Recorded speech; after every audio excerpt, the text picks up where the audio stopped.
మీ business ఏదైనా మీ ఊర్లో promotion చేయాలంటే అది సుమన్ టీవీతోనే సాధ్యం. ఇప్పుడే సంప్రదించండి. 2024 పార్లమెంటు ఎన్నికల్లో ఈ విపక్ష కూటమి ప్రధానంగా కాంగ్రెస్ పార్టీ, ఆ కూటమిలో మిత్రపక్షాలన్నీ కూడా నరేంద్ర మోడీ ప్రభుత్వం యొక్క 10 సంవత్సరాల పనితీరు మీద, అభివృద్ధి ఎజెండా, పేదల సంక్షేమ పథకాలు, వారు సాధించినటువంటి విజయాల మీద చర్చ కాకుండా కుట్రపూరితంగా కులము, మతము, ప్రాంతము లేదా రాజ్యాంగము మార్పు, రిజర్వేషన్లు ఎత్తివేయడం, ఈ అంశాలను తెర మీదకి తీసుకొచ్చి ప్రజలను తప్పుదో పట్టించేటువంటి కుట్రపూరిత చర్యలు, ముఖ్యంగా కాంగ్రెస్ పార్టీ మొదటి నుంచి కూడా అధికారం కోసము, అధికార దాహంతో ఈ దేశాన్ని మతం పేరు మీద 3 ముక్కలు చేసి 2 దేశాలను మతపరమైన ఇస్లాం రాజ్యాలుగా, 2 ఇస్లాం దేశాలుగా, 3వది భారత్గా, భారత్ ఒక లౌకికవాదంతో ఈరోజు ఈ దేశం ముక్కలైందంటే ప్రధానమైన కారణం అది కాంగ్రెస్ పార్టీ. అంటే అధికారం కోసము ఏ స్థాయికైనా దిగజారడానికి కాంగ్రెస్కు అది వెన్నెత్తి పుట్టిన విద్య. ఆ రకంగా కాంగ్రెస్ పార్టీ 2 మతపరమైన దేశాలుగా ఏర్పడ్డ తర్వాత ఈ దేశం యొక్క వనరులు, సంపద మొదటిగా ముస్లింలకే దక్కాలనేటువంటి ఏదైతే కాంగ్రెస్ ప్రచారం చేసిందో, ఏ రకంగా పూనుకుంటున్నదో, మరోవైపు నరేంద్ర మోడీ గారు సబ్కా సాత్ సబ్కా వికాస్ అనే పేదరికాన్ని కొలమానంగా తీసుకొని irrespective of caste, reason, religion Modi గారు వివరిస్తే పేదవాడికి కులం లేదు, మతం లేదు, కోయి భేద్భావ్ నై, గరీబ్ గరీబీ హై అనే ఒక ఆలోచనతోని సంక్షేమ ఫలాలు కూడా అంతిమ వ్యక్తికి చేరేదానికి పేదల బ్యాంక్ ఖాతాలోకి వారి యొక్క ఫలితాలు చేరిస్తే, ఈ ఎన్నికల్లో ప్రధానంగా రాహుల్ గాంధీ మొదలుకొని వారు చేసిన ప్రచారం రిజర్వేషన్లు ఎత్తివేస్తారని, రాజ్యాంగాన్ని మారుస్తారని. వాస్తవంగా నరేంద్ర మోడీ గారు ఎస్సీ, ఎస్టీ, బీసీల రిజర్వేషన్లు కాపాడుతూనే అదనంగా సమాజంలో ఉన్నటువంటి పేద వర్గాలకు కులంతో, మతంతో నిమిత్తం లేకుండా 10% ఈడబ్ల్యూఎస్ రిజర్వేషన్ కల్పించి ఆర్థిక ప్రాతిపదికన కూడా సామాజిక వివక్ష గురైన వర్గాలకే కాకుండా ఆర్థికంగా చితికిపోయినటువంటి వారికి కులంతో, మతంతో నిమిత్తం లేకుండా 10% రిజర్వేషన్లు ఇస్తే, వారి హయాంలోనే అసాధ్యం అనుకున్నటువంటి మహిళల రిజర్వేషన్లు 33% వాళ్ళు ఈ ప్రభుత్వం ఆ రిజర్వేషన్ కల్పిస్తే, 3వది 70 సంవత్సరాలుగా 370 ఆర్టికల్ ఏదైతే అవరోధంగా మారిందో, ఆ జమ్మూ కాశ్మీర్లో ఉండే పేద ప్రజలు, ఎస్సీలు, ఎస్టీలు, ఆదివాసీలు, గిరిజనులు లేదా బీసీలు, ఈ తెగలకు సంబంధించిన వాళ్ళు ముస్లిం సమాజంలో ఉన్నప్పటికీ కూడా ఎటువంటి రిజర్వేషన్లు కల్పించినటువంటి కాంగ్రెస్ పార్టీ అయితే, మోదీ గారు పెద్ద మనసుతో 370 ఆర్టికల్ రద్దు తర్వాత పార్లమెంట్లో చట్టం తీసుకొచ్చి మొదటిసారి రిజర్వేషన్ల ఫలాలు జమ్మూ కాశ్మీర్లో దక్కుతున్నాయంటే అది మోదీ యొక్క చొరవ వల్ల అనే విషయాన్ని విస్మరించారు. మోదీ గారు అదనంగా 3 రంగాల్లో రిజర్వేషన్ కల్పించారు. ఎత్తివేసే ప్రశ్నే లేదని, ఎస్సీ ఎస్టీ ఓబీసీల రిజర్వేషన్లు ముస్లింలకు పంచాలని, మతపరమైన రిజర్వేషన్లకు రాజ్యాంగంలో తావు లేదని వారు మాట్లాడితే ఈ ఎన్నికల సందర్భంగా బాహాటంగా మోదీ గారు ఈ వర్గాల రిజర్వేషన్లు కాపాడుతానని చెప్పి పదే పదే చెబితే ఈ కాంగ్రెస్ పార్టీ రాహుల్ గాంధీ ప్రధానంగా మోదీ గారి మీద బుడ్డ జల్లే కార్యక్రమం, మైనార్టీలకు వ్యతిరేకంగా, ముస్లింల రిజర్వేషన్లకు వ్యతిరేకంగా, మతపరమైన రిజర్వేషన్లకు మాత్రమే వ్యతిరేకము. ఇవాళ జమ్మూ కాశ్మీర్లో ఎస్టీ ముస్లింలకు రిజర్వేషన్ ఇచ్చింది మోదీ, ఎస్సీలో ఉన్నటువంటి ముస్లిం తెగలకు రిజర్వేషన్ ఇచ్చింది మోదీ. ఇవాళ బీసీలుగా చలామైనటువంటి కొంతమంది ముస్లింలు, గుజ్జర్ ముస్లింలకు రిజర్వేషన్ కల్పించింది మోదీ.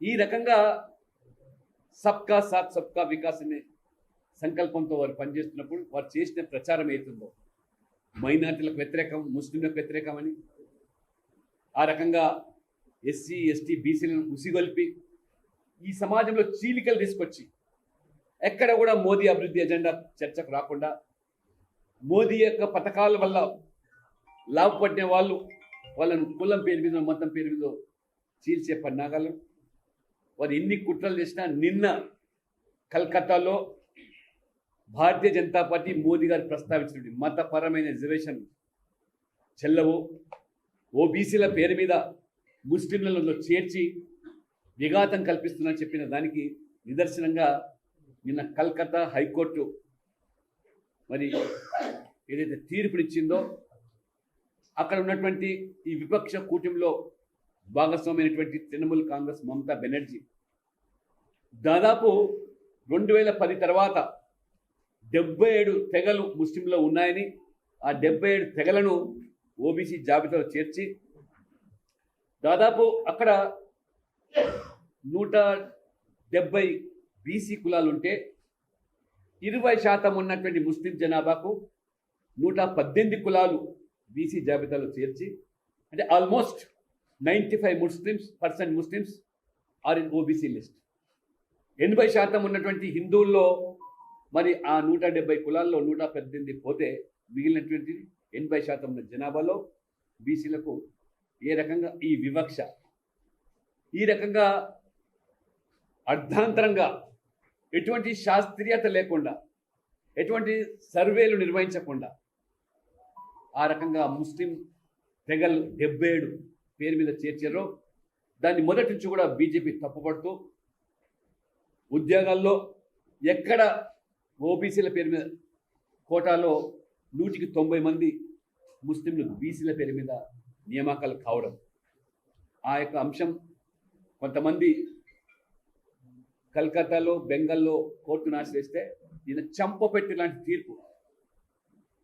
ఈ యొక్క 2010 నుంచి ఏదైతే ఓబీసీల పేరు మీద ముస్లింలను చేర్చారో అవన్నీ కూడా రద్దవుతాయని, ఏ బీసీ సర్టిఫికెట్లు చెల్లవని 2010 తర్వాత ఖచ్చితంగా ఇది ఒక దురుద్దేశపూర్వకంగానే, ఇది పూర్తిగా ఒక మతానికి సంబంధించిన రిజర్వేషన్లు మాత్రమే అని కోర్టు తీర్పులో స్పష్టం చేయడము, ఇది ఓటు బ్యాంకు రాజకీయాలకు దోహదపడే విషయమని కూడా కోర్టు తేల్చడం, ఇది నిజంగా చంపపెట్టే లాంటి తీర్పు ఇది. అటువంటి తీర్పును వాళ్ళ మమతా బెనర్జీ ఖాతరు చేయకుండా నేను ససేమిరా అంటే కోర్టును సైతం కూడా ఈరోజు వాటికి అతీతంగా ముఖ్యమంత్రి పదవి అని చెప్పి ఒక రాజ్యాంగ పదవిలో ముఖ్యమంత్రి హోదాలో ఉండి కోర్టు తీర్పును కూడా నేను అమలు చేయనని చెప్పి భీష్మించుకుని కూర్చున్నదంటే ప్రజాస్వామ్యము, రాజ్యాంగము, చట్టము ఇవన్నిటికి అతీతంగా వారు భావిస్తారు. కాంగ్రెస్ పార్టీ దీనికి ఆజ్యం పోసింది. మొదటగా ఈ ఆంధ్రప్రదేశ్, ఉమ్మడి ఆంధ్రప్రదేశ్ను ఒక ప్రయోగశాలగా మార్చి అంతకుముందు ఉన్న రిజర్వేషన్లకు అదనంగా స్వర్గీయ రాజశేఖర రెడ్డి గారు మొదటి 5% చేస్తే కోర్టు కొట్టేసింది. హైకోర్టు మతపరమైన రిజర్వేషన్ చెల్లవని చెప్పింది. 4% పేరు మీద ముస్లింలను బీసీఈ పేరు మీద ఈ పార్టీకే ఈ రాష్ట్రంలో ఏబిసిడిగా కొనసాగుతున్న రిజర్వేషన్లు బీసీలలో అదనంగా ఈ కేటగిరీ ఏర్పాటు చేసి 4% కేవలం 14 కులాలు మళ్ళీ ముస్లింలను చేర్చి ఏ రకంగా మత పరంగా ఈ యొక్క విభజన రాజకీయాలకు పాల్పడుతున్నదో కాంగ్రెస్ పార్టీ అది ఆంధ్రప్రదేశే తెరలేపింది.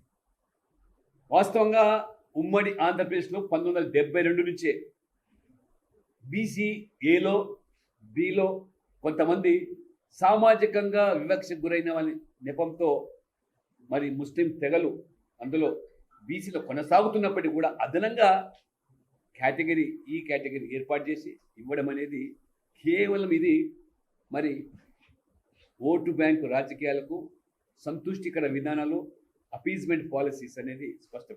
ఆంధ్రప్రదేశే కాదు కర్ణాటకలో కూడా సిద్ధిరామయ్య ముఖ్యమంత్రి అయిన తర్వాత అక్కడ కూడా బీసీ 2B కేటగిరీలో మొత్తం ముస్లింలను చేర్చేసి అక్కడ కూడా వాళ్ళకు రిజర్వేషన్ అంటే ఈ రకంగా బీసీలను వాళ్ళ ప్రయోజనాలు దెబ్బతీసే విధంగా బీసీల హక్కుల కాల రాస్తున్నారు.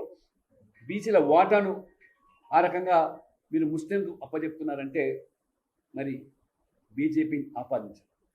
నేను అనేక సార్లు చెప్పాను, హైదరాబాద్లోనే జిహెచ్ఎంసీలో 50 మున్సిపల్ డివిజన్స్ బీసీల కోసం రిజర్వ్ చేయబడితే ఆ 50 డివిజన్లలో మొన్న జరిగిన ఎన్నికల్లో 31 మంది మజ్లిస్ పార్టీ బీఆర్ఎస్ సంబంధించినటువంటి కార్పొరేటర్లు బీసీల పేరు మీద ముస్లింలు గెలిపితే కేవలం 11 మంది మాత్రమే హిందూ ఓబీసీలు.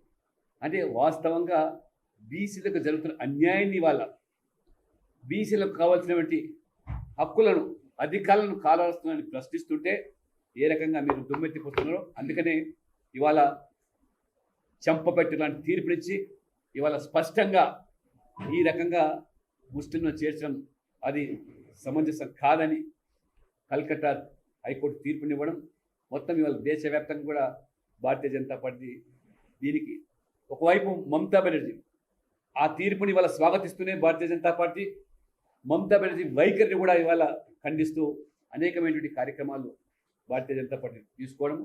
కాబట్టి ఈ ఎన్నికలు చాలా స్పష్టంగా ప్రధానమంత్రి బీజేపీ మోదీ అనేటువంటి ఒక ప్రభంజనంలో కొట్టుకుపోతామనేటువంటి ఒక నీచమైనటువంటి స్థాయికి దిగజారి ముస్లింలను రెచ్చగొట్టే ఏదైతే కుట్రలు ఉన్నాయో నిన్న కోర్టు తీర్పు ద్వారా భగ్నం చేయడం జరిగింది. ఖచ్చితంగా ప్రజాస్వామ్యవాదులు మరి లౌకికవాదులు లేదా ఇవాళ మేధావులు ఆలోచన చేయాలి. రేపు జరగబోయేటువంటి పట్టభద్ర ఈ ఎన్నికల్లో కూడా మీరు ఏ రకంగా పార్లమెంట్ ఎన్నికల్లో మోదీ పనితీరుకు మీరు ఆకర్షితులే మోదీ దేశానికి వారి నాయకత్వం అవసరమని చెప్పి భావించి ఏ రకంగా తెలంగాణలో సైతం కూడా మరి వాళ్ళ పెద్ద ఎత్తున ఎంపీ సీట్లు గెలిచే స్థానికి దోహదపడ్డ మీరు రేపు జరిగేటువంటి ఈ యొక్క పార్లమెంట్ ఎన్నికల్లో కూడా మన ఉప ఎన్నికల్లో కూడా పట్టభద్రుల ఉప ఎన్నికల్లో కూడా బీజేపీకి ఒకసారి అవకాశం ప్రశ్నించే గొంతుకగా కౌన్సిల్లో బీజేపీ సభ్యుడు అవసరం. ఎందుకంటే బీఆర్ఎస్ ఆనాడు మీరు పల్లె రాజేశ్వర రెడ్డి గారు అధికార పార్టీ సభ్యుడని చెప్పి మరి ఆ రోజు విద్యార్థులు నిరుద్యోగులు ఉద్యోగులు ఉపాధ్యాయులు మీరు నమ్మి గెలిపిస్తే నట్టేట ముంచి అధికార దాహంతో ఉప ఎన్నిక తీసుకొచ్చినటువంటి పార్టీ బీఆర్ఎస్ పార్టీ ఆ వ్యక్తి బీఆర్ఎస్ అనే విషయాన్ని పరిగణకు తీసుకోవాలి. ఎమ్మెల్సీ నుంచి ఎమ్మెల్యేగా పోవడమే ఇవాళ ప్రజలు మీరు మేధావులు నమ్మి నువ్వు ప్రభుత్వం ద్వారా వారికి చేయూతనిస్తావంటే మీరు గెలిచిన తర్వాత కూడా 317 జీవో తీసుకొచ్చి ఉపాధ్యాయులు ఉద్యోగుల యొక్క జీవితాలతో చిలకటమాడితే అదే రకంగా మరి నిరుద్యోగ యువతకు నోటిఫికేషన్లు మరి తెప్పిస్తారని ఆ రకంగా ఉద్యోగాలు భర్తీ చేస్తారని నమ్మితే మరి మోసం చేసిన దాన్ని ఆనాడు భారతీయ జనతా పార్టీ వీధుల్లోకి వచ్చి పోరాటం చేసి ఉపాధ్యాయులకు ఉద్యోగులకు అండగా నిలబడ్డది బీజేపీ రాష్ట్ర నాయకత్వం. బీజేపీ రాష్ట్ర నాయకులు 317 జీవోకు వ్యతిరేకంగా పోరాటం చేస్తే ఏ రకంగా అక్రమ కేసులు పెట్టి జైలు పాలు చేసి జైలుకైనా వెళ్తాం కానీ ఉపాధ్యాయులకు ఉద్యోగులకు న్యాయం చేస్తామనేటువంటి ఒక పోరాటం చేసింది కాంగ్రెస్ పార్టీ కాదు. కాంగ్రెస్ పార్టీ ఆ రోజు ఐసోలేషన్లో ఉన్నది, కరోనా నుంచి కోలుకోలేదు. కరోనా నుంచి కోలుకోకుండా కాంగ్రెస్ పార్టీ కనీసం దాని మీద మరి స్పందించినటువంటి కాంగ్రెస్ పార్టీ ఇవాళ నైతికంగా లేదు. అంతేకాదు నిరుద్యోగులకు ఆ రోజు నోటిఫికేషన్ల పేరు మీద పేపర్ లీకేజీలు, ఏ రకమైన అవినీతికి పాల్పడితే పబ్లిక్ సర్వీస్ కమిషన్ టీఎస్పీఎస్సి ఆ రకంగా సభ్యులు కూడా వాటితో కుమ్మకైతే దానికి వ్యతిరేకంగా పోరాడింది, జైలుకి వెళ్ళింది బీజేపీ రాష్ట్ర నాయకత్వం. కాబట్టి నిరుద్యోగులు ఇవాళ విద్యార్థులు మీ స్కాలర్షిప్స్, ఫీ రియంబర్స్మెంట్, ఇవాళ ఫీ రియంబర్స్మెంట్ బకాయిలు కొన్ని వేల కోట్ల రూపాయలు ఆ ప్రభుత్వం కానీ ఈ ప్రభుత్వం కానీ మాటల గాడి తప్పితే ఇవాళ అమ్మ పెట్టదు అడుగు తిననివ్వదన్నట్టుగా ఇవాళ ప్రభుత్వ పాఠశాలన్నీ మూతపడుతున్నాయి. డిఎస్సి నోటిఫికేషన్ లేకుండా, టీచర్ల నియామకం లేకుండా ఇవాళ పేదవాడికి చదువు ఒక సుదూర కలంగా మారితే ప్రైవేట్ సంస్థలు ఇవాళ పట్టభద్రులు కొంతమంది యువత ముందుకొచ్చి విద్యాసంస్థలు నెలకొల్పితే వారికి ఫీ రియంబర్స్ చేయకుండా ఏ రకంగా పేదవాడికి ఈ విద్యను దూరం చేసిన మీరు ఇవాళ ఈ రెండు పార్టీలకు నైతికంగా హక్కు లేదు. కాబట్టి ఇవాళ రేవంత్ రెడ్డి గారు ఇచ్చినటువంటి గ్యారంటీల హామీ లేదా విద్యార్థులకు మీరు ఇచ్చినటువంటి హామీలు, నిరుద్యోగులకు మీరు నిరుద్యోగ భృతి మొదలుకుంటే ఏ రకంగా మరి మీరు అండగా ఉంటామని చెప్పి మరి ఏ రకంగా మీరు హామీలు నిలబెట్టుకోలేకపోతున్నారో వాటిని హామీలు నిలబెట్టేదానికి, ప్రశ్నించడానికి ఒక గొంతుక అవసరం. కాబట్టి బీఆర్ఎస్ వల్ల కాదు, ఎందుకంటే బీఆర్ఎస్ ఇవాళ అవినీతిలో కూరుకుపోయి ఇవాళ కాంగ్రెస్ని వాళ్ళు విమర్శించే పరిస్థితి లేదు. కాబట్టి ఇవాళ కాంగ్రెస్ ఇచ్చిన హామీలు ఇవాళ విద్యార్థులకు కానీ, నిరుద్యోగులకు కానీ, అటు స్కాలర్షిప్స్ కానీ, ఫీ రియంబర్స్మెంట్ కానీ, ఈ బకాయిలు చెల్లాలన్నా, ఉద్యోగులకు ఆరోగ్య భద్రత కింద ఆయుష్మాన్ భారత్ సక్రమంగా అమలు కావాలన్నా ఇవాళ కౌన్సిల్లో బీజేపీ సభ్యుడు అవసరమనే విషయాన్ని గమనించి మీరందరూ కూడా మరి ఒక వివేకంగా మీ హక్కుల కోసం, అధికారుల కోసం పోరాడేటువంటి పార్టీ ఇవాళ బీజేపీ అభ్యర్థి రేవంత్ రెడ్డి గారికి అండగా ఉంటుందని భారతీయ జనతా పార్టీ మొత్తం కూడా మరి ఈ వర్గాలకు మరి ఆ సమస్యల పరిష్కారం కానీ, వారి హక్కుల అధికారుల కోసం కానీ అండగా ఉంటుందని ఈరోజు మీరందరూ కూడా గమనించి ఎన్నికల్లో కూడా మరి కులం పేరు మీదనో, మతం పేరు మీదనో ఈ విభజన రాజకీయాలు పాల్పడే కాంగ్రెస్ను బుద్ధి చెప్పాల్సిన అవసరం మేధోల మీద ఉందని చెప్పి కూడా ఈ సందర్భంగా తెలియజేస్తూ ఈ భారతదేశాన్ని ఒక వికసిత భారత్గా మోదీ గారి సంకల్పం అయితే విభజిత భారత్గా కులాల పేరు మీద, మతాల పేరు మీద దక్షిణాది రాష్ట్రాలకు ప్రత్యేక దేశం కావాలంటే కాంగ్రెస్ పార్టీ సభ్యులు కనీసమైన చర్యలు తీసుకోకుండా ఏ రకమైన రాజకీయాలు చేస్తున్నారో మీరు ఆలోచింప చేయాలని ఆ రకంగా మీరు మీ యొక్క ఓటును మరి రేవంత్ రెడ్డి గారికి బీజేపీకి వేసి నరేంద్ర మోడీ గారికి మరి చేతునిచ్చినట్లయితే పెద్ద ఎత్తున కేంద్రం నుంచి నిధులు రాబట్టడంలో కానివ్వండి, ఆ రకంగా ఈ ప్రభుత్వాన్ని ప్రశ్నించడానికి గొంతుకగా మాట్లాడే విషయాన్ని దృష్టిలో పెట్టుకొని మీరు ఓటు వేయాల్సిందిగా మీరు కోరుతారు. డాక్టర్ కె లక్ష్మణ్ గారు, వెంకటేష్ నేత గారు, మహేశ్వర్ రెడ్డి గారు, ఇతర పెద్దలు, ఈ 34 నియోజకవర్గాలు కలిగిన ఈ పట్టభద్రుల నియోజకవర్గంలో ఒక్క భారతీయ జనతా పార్టీ సభ్యులు లేనప్పటికీ మరొక ప్రధానమైన ప్రాజెక్టును నరేంద్ర మోడీ గారు శాంక్షన్ చేసినందుకు వారికి హృదయపూర్వకమైన యొక్క కృతజ్ఞతలు పట్టభద్రుల పక్షాన తెలియజేస్తున్నారు. రామగుండం నుంచి మణుగూరు వరకు ఏదైతే రైల్వే ప్రాజెక్టు 2900 కోట్ల పైగా దాన్ని ఏర్పాటు చేసిందో అది వయా కాళేశ్వరం, సమ్మక్క సారలమ్మ యొక్క జాతర దగ్గర నుంచి మణుగూరు వరకు ఏదైతే వేయడం జరుగుతుందో ఆ ప్రాంతంలో గణనీయమైన యొక్క మార్పు వచ్చే అవకాశం ఉంది. ఎంతో పెద్ద ఎత్తున ఉపాధి అవకాశాలు డెవలప్ అయ్యే అవకాశం ఉంది. కాబట్టి ప్రధానమంత్రి నరేంద్ర మోడీ గారికి తెలంగాణ ప్రజల పక్షాన ఈ యొక్క పట్టభద్రుల నియోజకవర్గంలోని మరి పట్టభద్రుల పక్షాన హృదయపూర్వకమైన యొక్క ధన్యవాదాలు తెలియజేస్తున్నాను. కాబట్టి ఒక్క అవకాశం నాకు ఇవ్వమని చెప్పి 27వ తేదీన జరిగే యొక్క పట్టభద్రుల ఎన్నికల్లో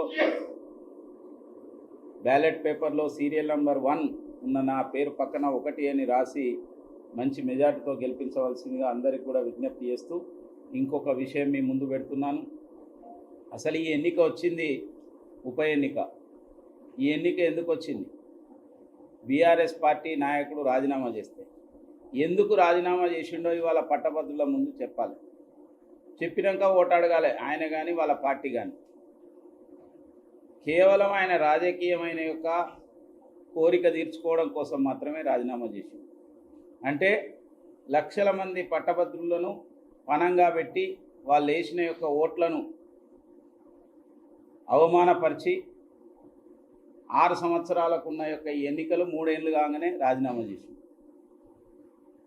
అలాంటి నీకు ఎమ్మెల్యే కావాలనుకుంటే మరి ఎమ్మెల్యేగానే పోటీ చేయొచ్చు కదా, ఎమ్మెల్సీ ఎందుకు పోటీ చేసావు? అంటే స్టాండ్ బై అన్నట్టు. అంటే పట్టభద్రుల యొక్క సమస్యలు పోయినాయి, మిగతాయి పోయినాయి, నీ రాజకీయ ఎదుగుదల కోసం దీన్ని అంతవరకు అది వచ్చేంతవరకు ఇది పెట్టుకున్నావు. అటువంటి పార్టీకి బొంద పెట్టాలని నేను పట్టభద్రులందరినీ కూడా కోరుతున్నాను. కాంగ్రెస్ పార్టీ పరిస్థితి ఏమిటో పెద్దలందరూ కూడా చెప్పారు. ఆ 2 పార్టీలు కూడా దొందే. అందుకోసమే ఒక అవకాశం నాకు ఇవ్వవలసిందిగా సవినయంగా మనవి చేస్తాను. Thank you. ప్రెస్ మిత్రులందరికీ ధన్యవాదాలు. సమావేశం